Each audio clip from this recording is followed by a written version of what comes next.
économiste. Bonjour Aurélien Fleureau. Bonjour Fanny, bonjour à tous. Alors les Vosges bientôt à sec, on vient de l'entendre, et c'est pas la seule région touchée. Prenons la carte de France avec vous Aurélien. Quels sont les territoires les plus proches de la panne ce matin? Eh bien la situation s'est détériorée en cours de week-end dans plusieurs régions, notamment les Hauts-de-France, où le pourcentage de stations en rupture d'au moins un carburant est passé de 40 à 60% selon les derniers chiffres du ministère de la Transition énergétique. La moyenne nationale est autour de 30%, mais c'est également de plus en plus difficile en Île-de-France, où désormais près d'une station sur deux rencontre des difficultés d'approvisionnement. Station fermée dans la majorité des cas.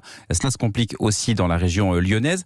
Alors les mesures prises par le gouvernement, notamment l'ouverture de dépôts de carburant habituellement fermés le week-end ou l'augmentation des importations, auraient permis d'augmenter les livraisons de 20%. Les premiers effets devraient être visibles dès aujourd'hui. Aurélien, les Français perdent patience devant ces pénuries. Est-ce qu'on voit le bout de cette grève des raffineurs? Alors les positions semblent se rapprocher chez Total Energy. La direction a accepté d'avancer les négociations annuelles dès ce mois d'octobre.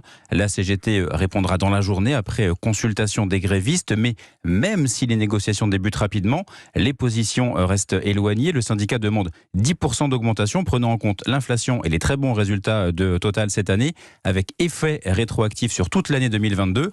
La direction semble globalement d'accord sur le niveau d'augmentation. Nos salariés ne perdront pas en pouvoir d'achat, me disait-on en interne ce week-end. Mais en revanche, ce serait pour les salaires de 2023. En tout cas, si les blocages sont levés pour une raffinerie comme celle de Normandie, qui est totalement à l'arrêt, il faut compter une semaine avant un retour à la normale. Aurélien Fleureau du service économie d'Europe.